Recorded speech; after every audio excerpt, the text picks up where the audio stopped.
पदार्थ के छोटे से छोटे सूक्ष्म कण जो भी हो सकते हैं, इलेक्ट्रॉन, प्रोटॉन, न्यूट्रॉन, इससे भी आगे जो खोज होगा उससे सृष्टि का निर्माण हुआ है। तो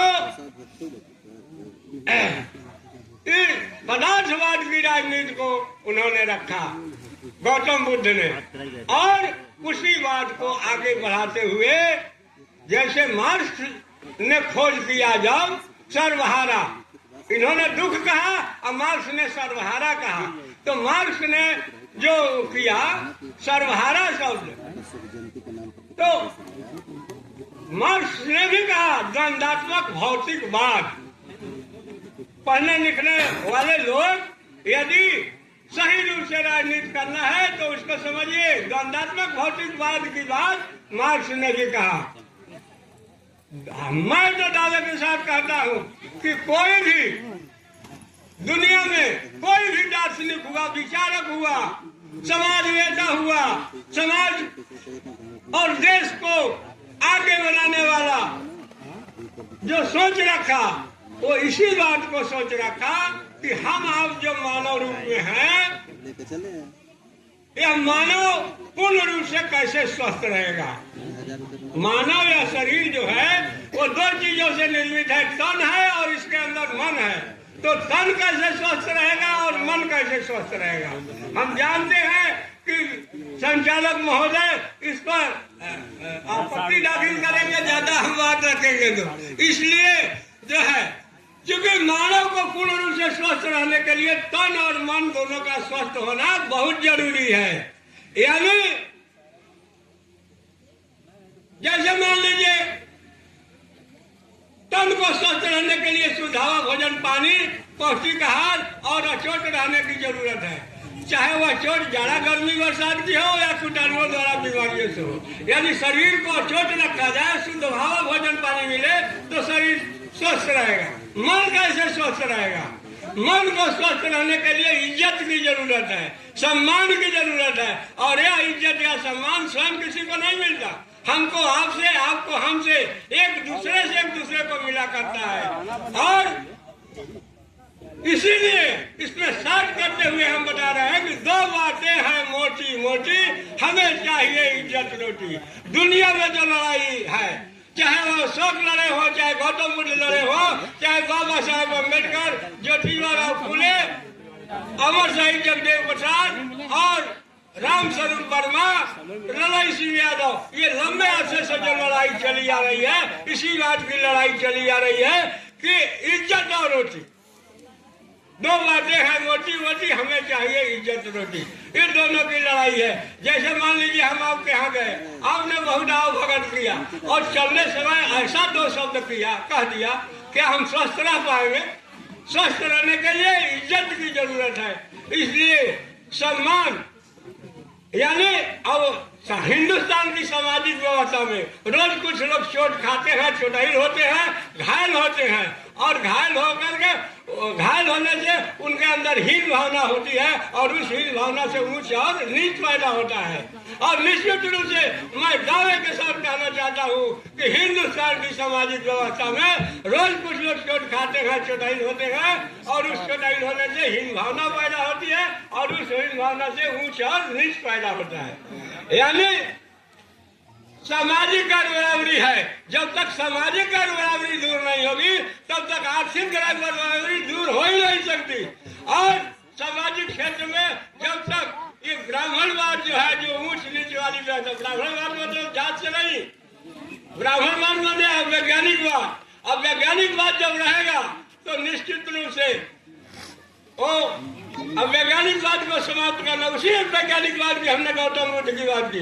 तो अब वैज्ञानिकवाद के खिलाफ, यानी ब्राह्मणवाद के खिलाफ मानववाद आना चाहिए। सामाजिक क्षेत्र में, सामाजिक, सांस्कृतिक, आर्थिक और राजनीतिक चारों क्षेत्र में, चारों खंभे गलत दिशा में है। हिंदुस्तान के चारों खंभे गलत दिशा में है। इसको उखाड़ करके और सही दिशा में गाड़ने की जरूरत है।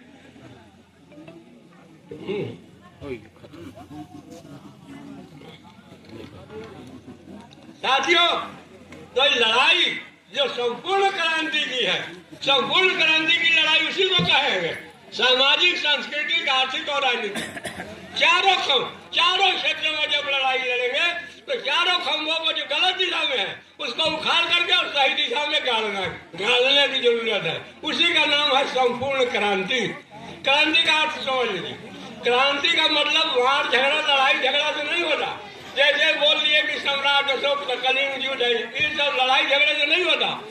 क्रांति का मतलब पूर्व निर्धारित जीवन मूल्यों को मानव हित में पुनः निर्धारण का नाम क्रांति है। जैसे मानव के जो निर्धारित कार्यक्रम, अब पहले क्या था, नारी शूद्र विद्या नारी दिया था, तो गलत था ना, रोका ना। तो पूर्व निर्धारित जीवन मूल्यों को मानव हित में पुनः निर्धारण का नाम क्रांति है। जो मानव हित में नहीं रह गए हैं उनको हटाइए। और इसीलिए बाबा साहब ने जो संविधान की रचना की, तो इसीलिए चूंकि ये समता के आधार पर होना चाहिए, समता, स्वतंत्रता, बंधुत्व और न्याय। इसीलिए जब तक अवैज्ञानिकवाद नहीं हटेगा तब तक समता आएगी नहीं। अवैज्ञानिकवाद ही, जैसे पेट में आपके दर्द है, मार्फिन की सुई डॉक्टर लगा देते हैं, तो मार्फिन की सुई लगाने से दर्द का जब तक कारण नहीं जानेंगे तो तक कैसे होगा, कारण की दवा देना पड़ेगा। तो कारण क्या है, अवैज्ञानिकवाद में, ब्राह्मणवाद में समाज को फंसा दिया गया है। या जैसे आप लड़ाई लड़ते हैं कि हम क्यों गरीब हैं, क्यों लाचार हैं, तो कहते हैं तुम्हारे नसीबे में ही लिखा हुआ, तुम्हारे भाग्य में लिखा हुआ, या ये वही मरफिन की सुई होगा। तो ये कैसा, तो पुनर्जन्म में आपने गलत काम किया था, इसलिए आप गरीब कहिया लाचार कहिया पाए। पुनर्जन्म, भाग्यवाद, भगवान का अंधविश्वास, रूढ़िवाद, चमत्कार, छुआछूत, भेदभाव जब तक समाप्त नहीं होगा तब तक समता आएगी कैसे। विज्ञान के आधार पर जब तक समाज का निर्माण नहीं होगा, तो इसलिए गौतम बुद्ध को ख्याल करना है। तो बाबा साहब ने जो बौद्ध धर्म ख्याल किया था, बौद्ध धर्म बाबा साहब ने ग्रहण किया, तो 22 प्रतिज्ञा किया। उसी बौद्ध धर्म को हमारे जैसा आदमी मानता है, जिसको बाबा साहब ने स्वीकार किया था कि मैं किसी को भगवान या देवता या वो मैं नहीं मान सकता। तो बाबा साहब वाला बौद्ध धर्म को मानिए और उसी आधार पर चलिए, सीधी बात है। और वैज्ञानिक बात जब तक निकालेंगे नहीं तब तक कल्याण होना नहीं है। तो इन्हीं शब्द शब्द वैज्ञानिक बात ही है। अब वैज्ञानिक बात दिमाग में लिए हुए साथ कर रहे हैं, अब वैज्ञानिक बात ही है दिमाग में लिए हुए हैं। क्या हुआ, बीपी सिंह ने जब मंडल आयोग लागू कर दिया तो 20% गए, 20% वाले गए यूथ के हमारे खिलाफ हो रहा है। तो जब 80% वाले गए यूथ की, क्या सर हम लोग यूथ नहीं है, आया है फेसबुक को, तब बीपी सिंह ने कहा कि नहीं तो खूनी क्रांति की तरफ देश बढ़ जाएगा। तो मंडल आयोग कमीशन की रिपोर्ट लागू किया। साथियों, जब मंडल आयोग कमीशन को सुप्रीम कोर्ट में कर दिया तब क्या हुआ, सुप्रीम कोर्ट में जब कर दिया तो बहस में राम अवधेश सिंह यादव वकील थे और नेता भी थे। जब गए सुप्रीम कोर्ट में बहस करने तो चना बिक रहा था ऐसे, एक ठोंगा में चना, सूखा चना, एक में अंकुरा हुआ चना, दोनों ले गए और टेबल पर पलट दिए। कहे कि हुजूर इसमें इंग्लिश में बात होती है ना सुप्रीम कोर्ट, हुजूर इसमें अंकुर क्यों आया, इसमें अंकुर क्यों नहीं, इसलिए कि इसको नमी और प्रकाश मिला हुआ है और इसको नमी और प्रकाश नहीं मिला है, इसलिए ये सूखा हुआ है। ठीक वही बात यूजीसी को लेकर चल रहा है देश में। सभी नौजवान साथी देखिए यूजीसी को लड़ाई वो कर रहे हैं। बताइए, चंद मुट्ठी भर लो।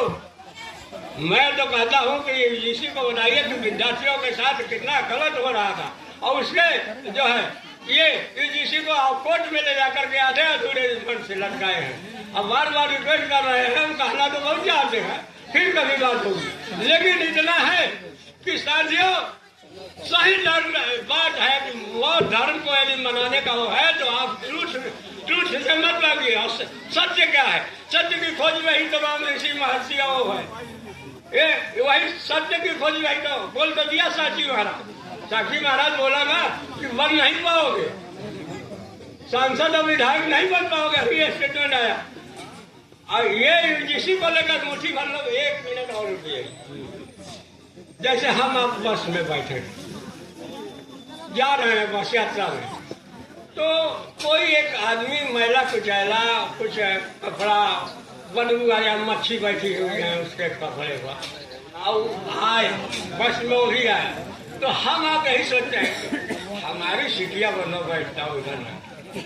इसका मतलब कि कोई भी नहीं चाहता है, किसी का दिल से आत्मा जो है दिल से कोई नहीं चाहता कि गंदगी रहे, यानी सब चाहते हैं। तो इस आधार पर हम ये कहना चाहेंगे कि न 1585 न 90 न 95 बनाम 5 चंद मुट्ठी भर लोग रह गए हैं जो अपने को बड़ा शो करने के लिए मुट्ठी भर नौजवान जो बचे हुए हैं वो करते हैं। उनके लिए थोड़ा सा संघर्ष चलाने की जरूरत है। नौजवान बहुत जगह जो है यूजीसी के समर्थन में धरना प्रदर्शन कर रहे हैं और क्योंकि हम लोग सत्य पर हैं तो सत्य की विजय होगी। साथियों मैं कहना बहुत चाहता था। जय लोगों बहुत बहुत साधुवाद डॉक्टर साहब। मैं जानता हूं आप विद्वान साथी हैं और एक लंबे समय से राजनीति में सक्रिय रहे हैं। नेताओं को मंच और माइक मिल जाए अब पब्लिक तो फिर वो जो है जबरदस्ती बोलते ही हैं, क्योंकि हम भी उसी टीम में के एक सदस्य हैं। अब एक सूचना है मंच पर। अच्छा